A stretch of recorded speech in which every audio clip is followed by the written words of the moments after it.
Hey, how you doing? C'est Yemina ici, j'espère que tu vas superbement bien, moi ça va par la grâce de Dieu et je te retrouve cette semaine, d'ailleurs si tu n'es pas encore abonné, qu'est-ce que tu attends? Abonne-toi, tu peux aussi liker notre page Facebook et nous suivre sur Instagram. Cette semaine, je veux t'encourager, t'exhorter, Hébreux 3 à partir du verset 13 dit, mais exhortez-vous les uns les autres chaque jour, aussi longtemps qu'on peut dire aujourd'hui, afin qu'aucun de vous ne s'endurcisse par la séduction du péché.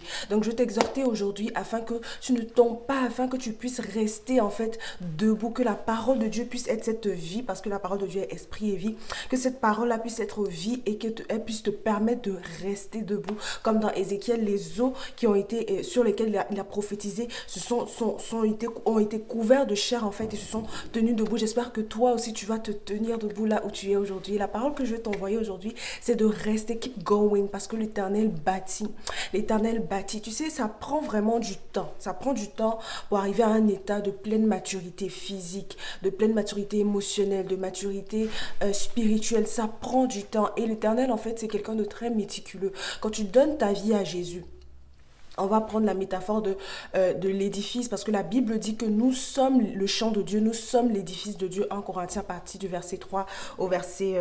1 Corinthiens 3 au verset 9, la Bible dit que nous sommes le champ de Dieu, nous sommes l'édifice de Dieu. Donc quand on vient cet édifice qui n'était pas bâti par lui, qui était bâti par des faux raisonnements, par le diable et consorts, il vient, il fait table rase du passé. Donc il enlève cette ancienne maison qui n'était pas bâtie par lui.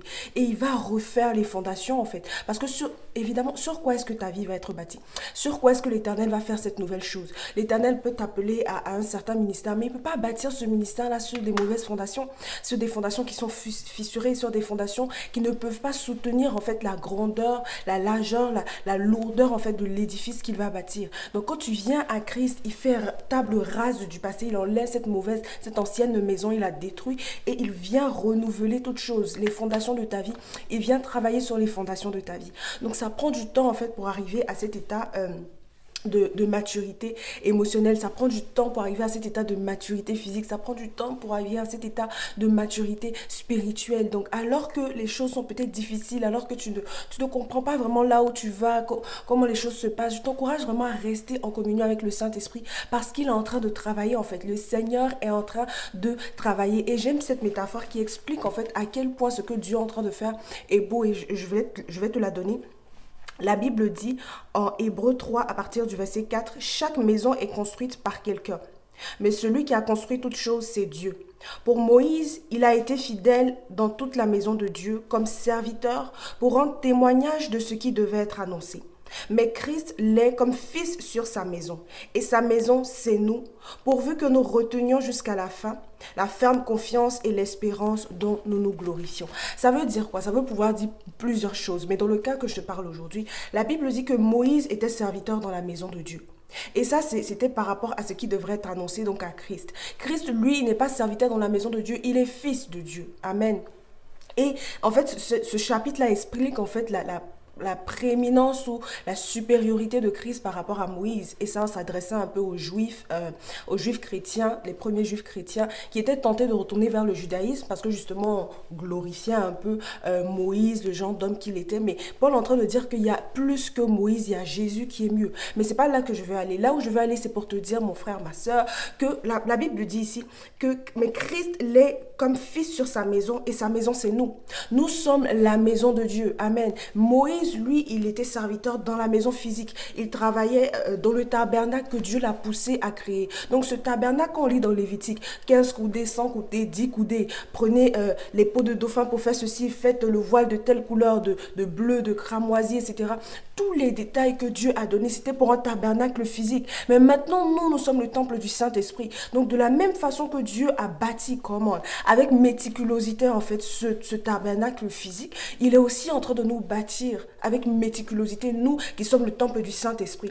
Donc là où tu ne sais pas trop, là où tu es tellement pressé d'avoir les promesses de l'Éternel, Dieu est en train de bâtir. Il est en train de bâtir. Il y a des choses qu'il va enlever. Il y a de nouvelles matières qu'il va prendre pour réarranger, en fait, ta vie. de nouvelles matières qu'il va prendre pour réarranger, de nouvelles couleurs qu'il va envoyer dans ta vie, ma soeur, de nouvelles couleurs qu'il va envoyer dans ta vie, mon frère. Et donc, ne perds pas courage, continue d'avancer parce que Dieu, il est en train de travailler. Il ne peut pas bâtir en fait une maison, un édifice, parce que nous sommes un édifice, il ne peut pas bâtir cet édifice-là, qui est à sa gloire, sur des fondations qui sont défaillantes. Il ne peut pas t'envoyer un mariage sur des fondations qui sont défaillantes. Il ne peut pas t'envoyer ce ministère sur des fondations qui sont défaillantes. Il ne peut même pas te donner beaucoup d'argent sur des fondations qui sont défaillantes, parce que tu seras corrompu, parce que tu seras tenté d'aller ailleurs, tu n'es pas encore pleinement affermi. Donc quand on fait table rase de cette maison passée, quand on détruit même une maison physique, on va voir les fondations, c'est comment. Oh, il y a une fissure ici. Oh, il y a des fuites d'eau par là. Oh non, il y a des plantes qui commencent à pousser ici. Donc ça représente quoi? Oh non, il y a ton identité qui n'est pas encore parfaitement établie. Tu n'as pas encore conscience pleinement de qui Dieu t'a appelé à être. Oh, elle n'a pas encore conscience de son appel. Oh, il ne sait pas qui il est en fait. Il ne sait pas que c'est Gédéon, mais je l'appelle vaillant guerrier. Voilà, il y a des choses que Dieu essaie de travailler dans les fondations de nos vies. Et si on ne reste pas concentré, si on ne reste pas en communion avec le Saint-Esprit, on va rater en fait. Et nous, non seulement on va rater, mais on va travailler en fait contrairement à la volonté de Dieu. On va travailler contre ce que le Saint-Esprit est en train de faire, alors que nous devons coopérer. Amen. Donc je sais qu'il y a une avalanche de choses qui se passent. Peut-être que tu vois des choses dans la vie d'ici, dans la vie de ceci. Ne regarde pas là-bas. Dieu est en train de bâtir ta vie et il est méticuleux. Ça prend du temps. Ce n'est pas ce genre de maçon qui finit de bâtir et puis voit que ah non, ici ça n'a pas été bien fait. Attends, ah non, non, non, l'inclinaison n'est pas parfaite. Attends, je vais revenir dessus. Non, Dieu il fait graduellement. Donc c'est-à-dire au jour 1. Il a fini de créer la vie que c'est parfait, il passe à autre chose. Il ne va pas revenir sur ce qu'il a créé au jour 1 parce qu'il a vu que c'est bizarre. Non, non, non. Il fait bien un coup, c'est fini, c'est propre, finition parfaite, on avance. Donc le travail qu'il est en train de faire, ça prend du temps. Ça prend du temps. Ne te décourage pas, ne laisse pas les choses tomber, ne va pas ailleurs. La Bible dit pourvu que nous retenions jusqu'à la fin la ferme confiance et l'espérance dont nous nous glorifions. Garde la ferme confiance et l'espérance dont tu te glorifies. Tu appartiens à Christ, tu es l'édifice de Dieu, tu es le champ de Dieu. 1 Corinthiens 3,9 dit, tu es le champ de Dieu. Donc laisse-le te bâtir, laisse-le bâtir la femme que tu es, laisse-le bâtir l'homme que tu es, laisse-le bâtir le ministre de l'évangile que tu es, laisse-le bâtir cette épouse que tu es, laisse-le bâtir cette chef d'entreprise que tu es, laisse-le bâtir. Ne travaille pas contre le Saint-Esprit, n'essaie pas de bloquer l'œuvre de Dieu, mais laisse-le te libérer en fait, mentalement te libérer spirituellement et te faire grandir sur tous les aspects de la vie. Ton épanouissement vraiment est une résultante en fait du travail du Saint-Esprit. Et moi je ne comprenais pas ces choses, mais quand je regarde les années passées, et tout ce par quoi je suis passée, toutes les délivrances, toutes les difficultés, mais vraiment c'était dur. Mais je vois aujourd'hui le résultat et je dis waouh Seigneur, tu bâtis, tu travailles. Ce par quoi je passais, je ne savais pas qu'aujourd'hui ça allait produire un fruit pareil. Je ne savais même pas que j'allais arriver là où je suis aujourd'hui. Mais j'ai vu la main et la fidélité de Dieu. La Bible a dit quoi? C'est Jésus aussi qui a dit à Pierre, si je ne me trompe pas, ce que je suis en train de faire aujourd'hui, tu ne le comprends pas. Mais après, tu vas comprendre. Et la Bible, ça a été pareil. Quand Jésus était ressuscité et qu'ils ont reçu le Saint-Esprit, il y a beaucoup de mystères qu'ils ont compris. Ils ont compris pourquoi Jésus avait fait ceci, pourquoi il a mangé la Pâque, pourquoi. Et en fait, toute la vie de Christ était en fait déjà dit dans l'Ancien Testament parce que les choses de l'Ancien Testament annonçaient Christ. Et Jésus, il est venu pour faire quoi? Pour accomplir la parole. Donc il y a une parole sur ta vie, il y a un plan sur ta vie que Dieu veut accomplir et il faut que tu le laisses bâtir parce que le fruit du Saint-Esprit, le lait, le miel, c'est beau en fait. Quand l'Éternel bâtit, c'est beau. Quand l'Éternel bâtit, c'est beau, les finitions sont parfaites, il n'y a aucun autre ouvrier comme lui, il n'y a aucun autre architecte comme lui, il est méticuleux, et puis lui, c'est pas de l'à peu près en fait, il fait parfaitement ce qu'il a commencé, il accomplit parfaitement. Quand Jésus guérissait les malades, et je vais essayer de trouver la référence, les gens étaient tellement étonnés, ils disent, mais il fait toutes choses à merveille, c'est-à-dire, il ne te redonne pas la vue à peu près, tu vois. Comme cet homme qui voyait les hommes comme les arbres. Jésus dit, non, on ne peut pas s'arrêter là. Il faut que tu vois clairement comment. Il fait toutes choses à merveille. Il fait voir les aveugles. Il fait entendre les sourds. Donc, ce n'est pas des sifflements que tu entends. Non, tu entends parfaitement. Quand il fait parler les muets, ce n'est pas vraiment des petits bégaiements. Non, tu parles parfaitement. Jésus fait toutes choses à merveille. Il fait toutes choses à merveille. Donc, si tu le laisses bâtir ta vie, comment? Si tu le laisses bâtir ta vie, le résultat que tu verras, si tu laisses Christ bâtir ta vie, le résultat que tu verras, my God, fais-lui confiance. C'est lui le bâtisseur de ta vie. Fais-lui confiance. Il fait toutes choses à merveille. Il fait toutes choses à merveille. Hébreux 3, verset 4. Chaque maison est construite par quelqu'un, mais celui qui a construit toutes choses, c'est Dieu. Tu peux essayer toi-même de te bâtir.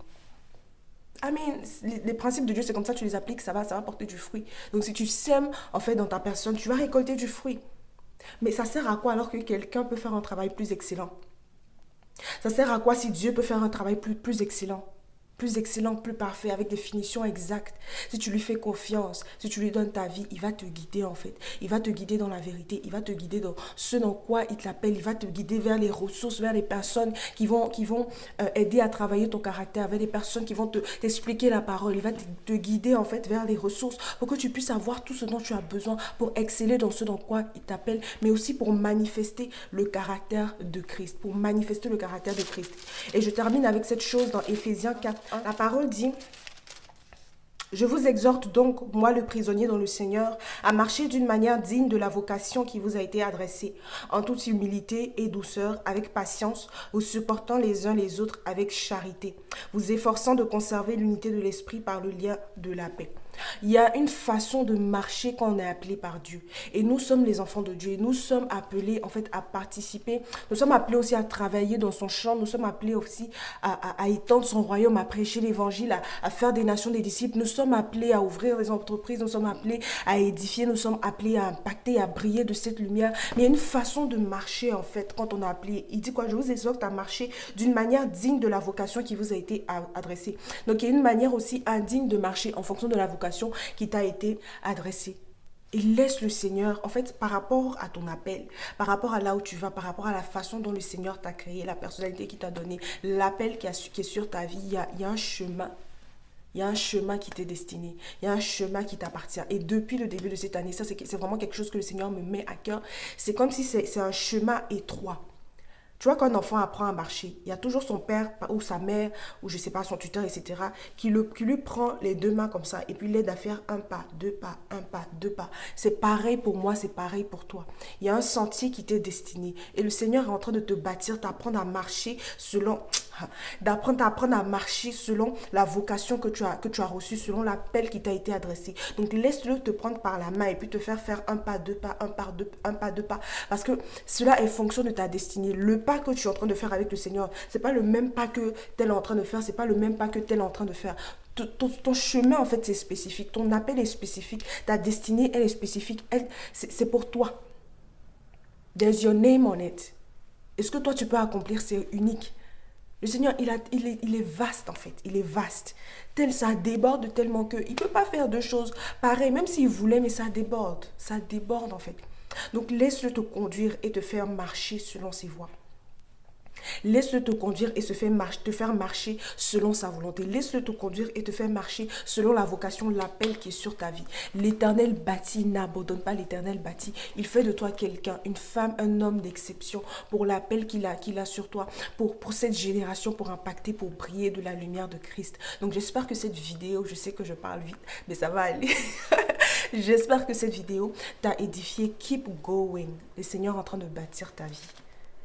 Abonnez-vous, comme je l'ai dit, suivez-nous sur Instagram, sur Facebook. Que Dieu vous bénisse, à la semaine prochaine.